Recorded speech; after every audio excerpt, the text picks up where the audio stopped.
নির্বাচন কমিশনের মাসিক সভা চলছে। সভায় নেতৃত্ব দিচ্ছেন ইসি সচিব আক্তার আহমেদ। দর্শক এই মুহূর্তে সেখানে আছেন বিশেষ প্রতিনিধি মিরাজ হোসেন গাজী, যুক্ত হচ্ছি তার সঙ্গে। মিরাজ, ইসির বৈঠকের ব্যাপারে কি তথ্য আছে, আর পোস্টাল বোর্ডের কতজন নিবন্ধন হয়েছে সে ব্যাপারেও আমাদের বিস্তারিত জানাবেন। বিপাশা, আসলে বিদেশ থেকে যারা নিবন্ধন করছেন পোস্টাল ব্যালট যে ভোট পদ্ধতি আছে সেই পদ্ধতিতে নিবন্ধন প্রথমে করতে হচ্ছে, এরপরে তাদের কাছে পোস্টাল ব্যালট পৌঁছাবে, মানে ডাকযোগে ব্যালট পৌঁছাবে, এরপরে তারা ভোট দেবেন।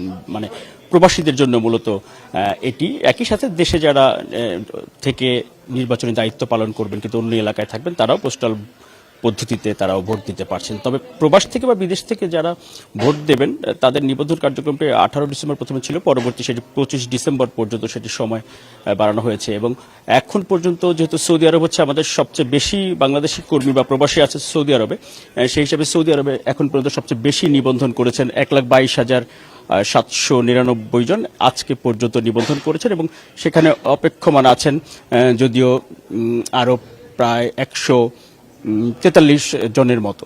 এরপরে অবস্থান আসলে মালয়েশিয়া, যেহেতু এরপরে আমাদের বড় শ্রমবাজার, তবে মালয়েশিয়াতে 31,650 জন এখন পর্যন্ত নিবন্ধন করেছেন।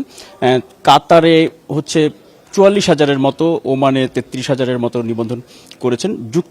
যুক্তরাজ্য যদিও আমাদের সেখানে প্রবাসী বাংলাদেশিরা আছেন, তবে প্রবাসী কর্মীর সংখ্যা যদিও সেখানে কম, তবে সেখানে নিবন্ধন বাংলাদেশির সংখ্যার সাথে নিবন্ধনের সংখ্যাটিও কিন্তু সেখানে তুলনামূলক বেশি বলা যায়। যুক্তরাষ্ট্রে 23,000-এর মতো এবং যুক্তরাজ্যে 17,090 জন এখন পর্যন্ত নিবন্ধন করেছেন। 25 ডিসেম্বর পর্যন্ত যেহেতু নিবন্ধনের সময়সীমা বাড়ানো হয়েছে, এবং সংযুক্ত আরব আমিরাতে 24,000-এর মতো এখন পর্যন্ত নিবন্ধন করেছেন।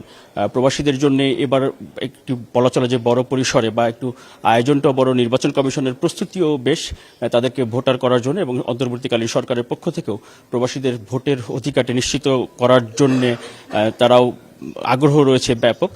তবে একটি বিষয় হচ্ছে যে সৌদি আরব সহ বড় যেই দেশগুলো, যেসব দেশে বেশি সংখ্যক প্রবাসী রয়েছে, সেখানে প্রত্যন্ত অঞ্চলগুলোতে যারা রয়েছেন তাদের নিবন্ধনের সংখ্যা কিন্তু সেইভাবে তারা নিবন্ধনের সাড়া দিতে পারছেন না। যেমন সৌদি আরবে 1,22,000 এখন পর্যন্ত, সেখানে আমাদের প্রায় 35-37,000-এর মতো এখন পর্যন্ত বাংলাদেশিরা গিয়েছেন। সেই হিসেবে বলা চলে যে সৌদি আরবে মানে প্রত্যাশিত নিবন্ধন এখন পর্যন্ত কিন্তু সেভাবে তারা করতে পারেননি, বিশেষ করে প্রত্যন্ত অঞ্চলে যেহেতু দূর দূরান্তে অনেকেই থাকেন। তারপরে যে বাকি সময় আছে 25 ডিসেম্বর পর্যন্ত নিবন্ধন করতে পারবেন প্রবাসী বাংলাদেশিরা। বিপাশা।